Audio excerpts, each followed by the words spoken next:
So I certainly want to wish everyone out there a happy Independence Day, happy 4th of July 2020, and of course, happy birthday, America. I'm Matt Levine, welcoming you to the 954sports.com YouTube channel.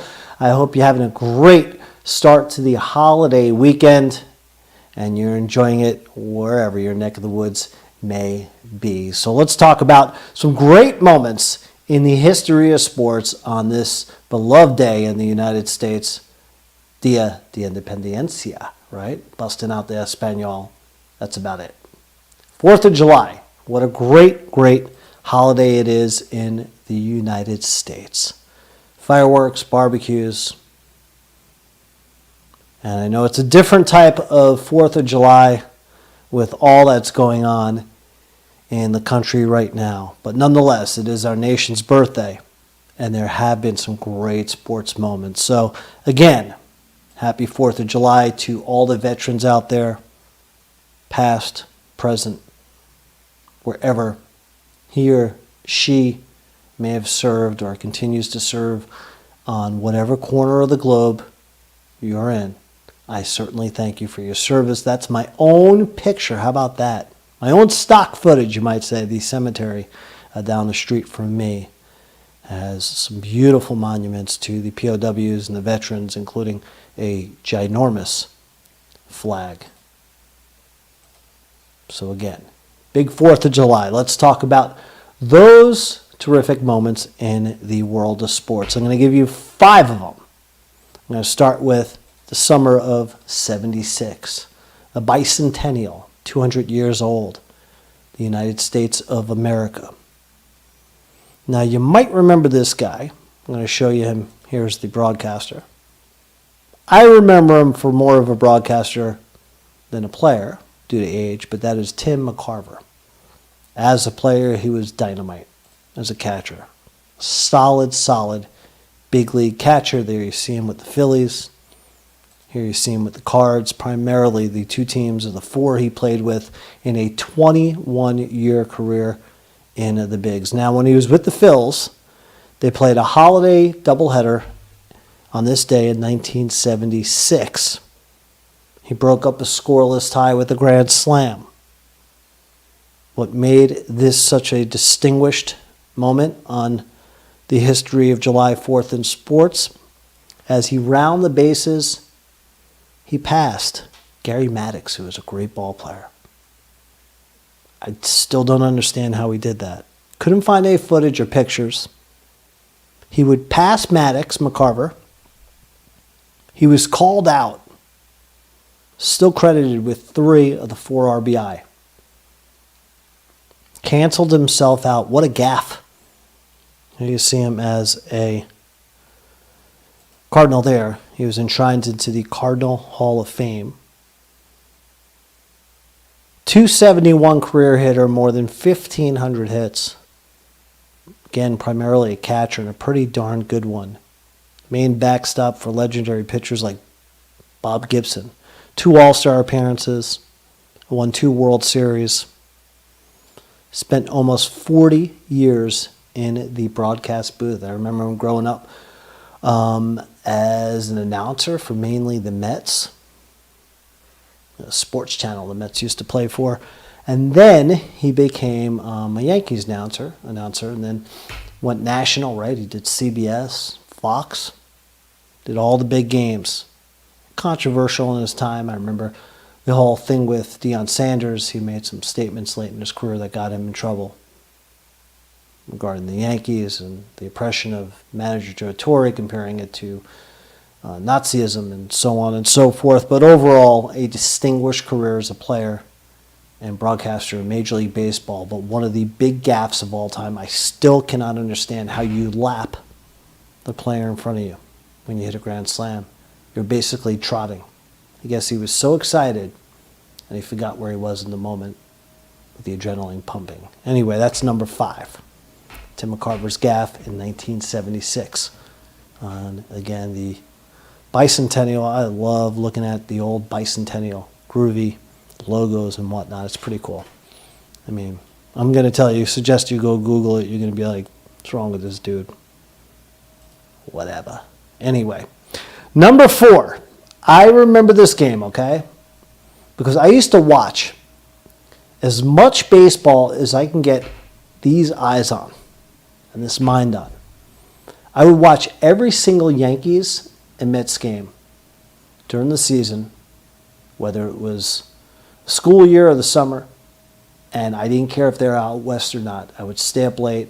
I'd listen to the radio, fall asleep with it sometimes, but a lot of times I'd stay up and watch the games. I stayed up on July 4th, 1985, when the New York Mets took on the Atlanta Braves in an epic marathon classic. Mets win 16-3 on a field goal in 19 innings. Game was delayed 90 minutes because of the rain. As you can see, the Fulton County Stadium right there, grass. The former Braves Stadium, they used to call it the launching pad, right? Because Hank Aaron and a hell of a lot of players, including Dale Murphy, would blast home runs out of there. Regularity. Bob Horner, remember him? All the Braves sluggers throughout the years. As you see, the grass there caused the 90-minute delay. Dwight Gooden was a starter. Gooden was 11-3 at that time. And I will argue this with anyone, at least in my lifetime. 1985, he went 25-3. Perhaps the best season ever for a big league pitcher. He was complete Teflon, untouchable. He made the start. They took him out because of the rain delay. He never came back in. The game wasn't over till 4 a.m., right? 46 hits between the two teams, 5 errors made, 14 different pitchers. Mets took the lead late into the 18th inning until this happened. Now, you know this guy. I'm about to play you a great clip. You know this guy primarily for one thing. The Yankees win. You get it, right? John Sterling. Before he became a legendary Yankee announcer, you know, he was a voice of Atlanta sports. Did the Hawks, did the Braves for many years. This is Sterling with his A-plus game back in his prime. Had some prime years, I know, with the Yanks, right? You can take him or leave him. Sometimes he's like bad comfort food to me. But he is pretty awesome. Take a listen to this. This is Rick Camp, who came up for the Braves. Mets finally grabbed the lead in the 18th. Camp was a relief pitcher. Okay, never had a major league home run ever. Sterling talks about that happening, and here's what happens next. Is I'll let the great John Sterling take it away with the call. Ernie, if he hits a home run to tie this game, his game will be certified as absolutely the nuttiest in the history of baseball. Well, they could go to another pitcher, but in 18 innings, they've used just about everybody. No, the only 3 guys left are Bedrosian, Perez, and Zane Smith. There's a strike 0-2. So they researched that. They figure that Camp is the best hitter of the 3 left. It'll be an 0-2 pitch. And he is at the deep left. Heat goes back. It is gone. Holy cow. Oh, my goodness. I don't believe it. I don't believe it. Rick Camp. Rick Camp. I don't believe it. Remember what I just said. If he hits a home run, that certifies this game as the wackiest, wildest, most improbable game in history. And that is a great, great call by John Sterling, right? What a game that was. So I have that at number 3. And by the way, some other fast facts in that game. Darryl Strawberry, right? And Howard Johnson. How good were they for the Mets back in the day? 30-30 guys. They were both tossed in the 17th inning. Gary Carter, a Hall of Fame catcher. He, along with Hernandez, I think, were the ultimate difference makers in the making the Mets from contenders to champions in '86. Carter caught all 19 innings. And Carter and Hernandez made the difference coming over. to the Mets from other teams. 19 innings. Imagine that. A catcher today catching 19 innings. Unprecedented. So that, again, one of the classic games in Big League Baseball. I said Camp hit one career home run. How bad of a hitter? 0.74 the average. 13 for 175. A decent pitcher. All 9 seasons with the Braves. 57 saves, 56 and 49 on the win-loss column. Nice ERA, 3.37, and primarily a reliever. Had his moment, though, in the sun, slugging away. So that is number 4. Let's go to number 3 and talk about some tennis. You know these two guys? I do. If you don't, I'm going to tell you about them. Guy in the forefront, the Swede, Bjorn Borg. In the background, with the red bandana, the American, John McEnroe. These two. One of the great rivalries in all of tennis. Bar none. McEnroe and Borg, in the late 70s into the 80s, had quite a thing going. And finally, in 1981, John McEnroe struck for a Wimbledon championship and tilted the rivalry in his direction. He won his first Wimbledon championship, taking out Borg in 4 sets. The match changed in the second set, in the third set, I should say, when McEnroe fought off 4 straight points in the tiebreaker to win 3 straight after that. He would take the advantage 2 sets to 1 and would never look back.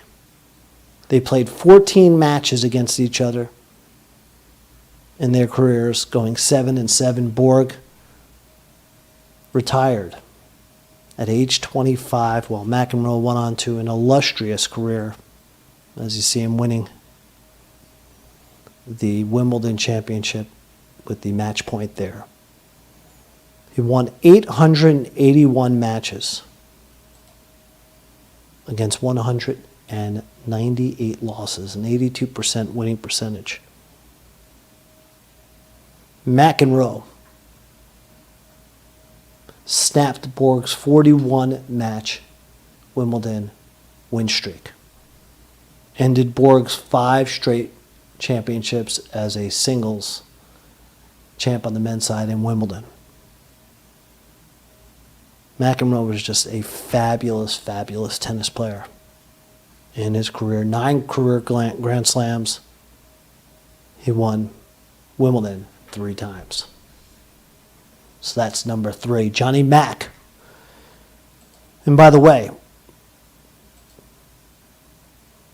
known as much for his antics with the referees as his tennis play, that shouldn't overshadow what a great player he was. In that 1981 Wimbledon match, a couple epic rants. I'm going to leave it at that. I'll let you do the research. Came out of that match. I don't want to downplay the significance of what a champion he was with the antics. I mean, they were pretty fun. Go research, do a little Google homework for yourself, right? On the 1981 Wimbledon final. And all the cool, fast facts you can get. But the main one I'm focusing on, again, the first championship for John McEnroe at the All England Club against his nemesis in Bjorn Borg, who, again, retired way, way, way too young. 25 years. It would have been. He tried a comeback feebly years later. But he would have been the all-time greatest king of the court.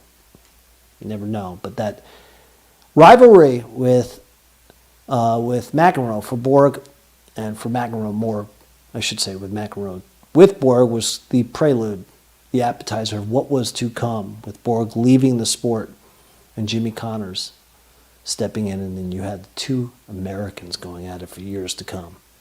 So that's when tennis was at its heyday, when you had these heavyweights battling each other on both sides, right? Women's game has sustained with some great heavyweight champions on the singles side for years, especially as far as the Americans go. But we've seen lots of lulls after that generation of greats with Connors and McEnroe, and then you had Sampras, of course, you had Agassi, and things have certainly leveled off. You don't have the heavyweights on the men's singles side, especially the Americans, have been non-existent with their legendary players. That's what makes John McEnroe so special, and his win, again, in the singles championship at Wimbledon in 1981. Let's move on to number 2.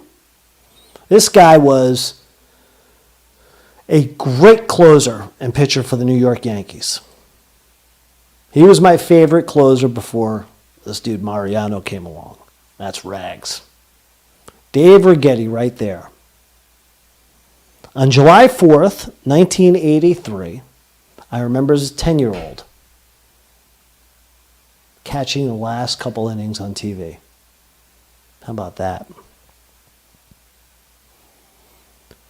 Righetti threw a no-hitter, the first for the Yankees since Don Larson's perfect game, the legendary game that came in the '56 World Series. So the Yankees had had a little bit of a lull, nearly 30 years since perfect games, no-hitters, magic. But Righetti, on July 4th, 83, he would strike out 9 batters en route to the victory, including the final batter right here. And you may this guy who struck out a Hall of Famer, Wade Boggs. By the way, Boggs that year struck out 36 times in 582 plate appearances. Second year for him in the big leagues, he only hit .361. So that shows you just how good Righetti was on that day, with stifling heat and humidity, about 94 degrees at Yankee Stadium. As Righetti would go on to a solid career with the Yankees. Now, that year, his 4th in the bigs was his last year as a starter. He went 14-8, and then he became a closer for the next 7 seasons of his 11 in pinstripes. He had 46 saves. That was as high as a closer for the Yanks in '86. Finished up with a record overall with wins against losses, 74-61 for the Yanks. 224 saves. Would go on to pitch for the Giants, Oakland, cup of coffee with Toronto. Overall in his career, never had the success elsewhere that he enjoyed in New York as a pitcher. He had 252 major league saves, 82 wins overall. And then he would go to San Francisco later in his career and become a championship pitching coach for a long time with the Giants. And the cool thing about Righetti, he got it done at the old Yankee Stadium. The only one to me that will ever matter. Take another look. I remember that baseball card of a young Dave Righetti right there. I think that's 1984. No. 1982, I want to say. 81 or 82. I know it's not 83 because I remember 83 vividly. No, that may be 84. I'm going to have to look it up, whatever. That may be 84, and I'm thinking of 82. Yeah, that was Boggs' season, so that's not 82 because I remember the Wade Boggs and Tony Gwynn cards of 82, so that's not 82, those rookie cards. So I'm going to say that's 84 or 83. Okay, I'm going to end the argument with myself. Let's move on. Okay, and finally, number 1, as I try to tell my dog here to, shh, Molly, I'm live. I'm doing a stream here. Let's hold the barking for later. The good thing is she's not fazed at all by fireworks. If your dog out there is fazed by the fireworks, I feel for you. That's one of the tough things about fireworks on the 4th of July. So number 1, as Molly goes to investigate the front door, let's tell you about the man called the Iron Horse, Lou Gehrig. The great Lou Gehrig with another great right here, Babe Ruth. On July 4th, 1939, Lou Gehrig was honored at Yankee Stadium. They had Lou Gehrig's Day. A whole different time in the world, a whole different era. As you see it there, Gehrig, honored by the Yankees, the Iron Horse, with a record until Cal Ripken broke it in 95 of 2,130 games straight in the lineup. Did not miss a game from 1925 to 1938. But he had to retire because of his infliction of ALS. He died at age 37 in 1941. And they made it public that June that he was dealing with ALS. So the Yankees gave him his day. They retired that number. He became the first player in Major League Baseball to ever have his number retired. Number 4. Just an awesome, awesome baseball player. See him as a rookie there. And the whole story about Wally Pipp, right? Came into the lineup to replace an injured Pipp in 25, never came out. That's how good he was. 7-time All-Star, 2-time MVP. Won the Triple Crown in 1934. Well, listen to the numbers in 34. 49 homer, 166 RBI. Wow. 363 batting average. Most ever seasons of 120 plus RBI in big league baseball. History still stands 8. Most extra bases by a first baseman, 1,190. 6-time World Series champion. And a place in the annals of Yankee history and baseball history forever. One of the gentlemen of the game who passed way too young. Science continues to battle ALS to this day. These are the words that made Lou Gehrig famous in more ways than one, and they kind of call this the Gettysburg Address of Major League Baseball, as he addressed the Yankee Stadium crowd before the game, again on July 4th, 1939.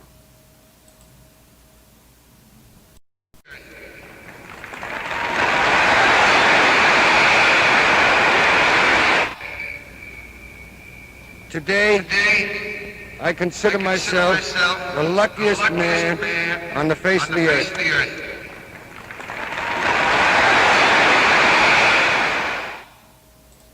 And there you have it again, from Lou Gehrig, the Iron Horse.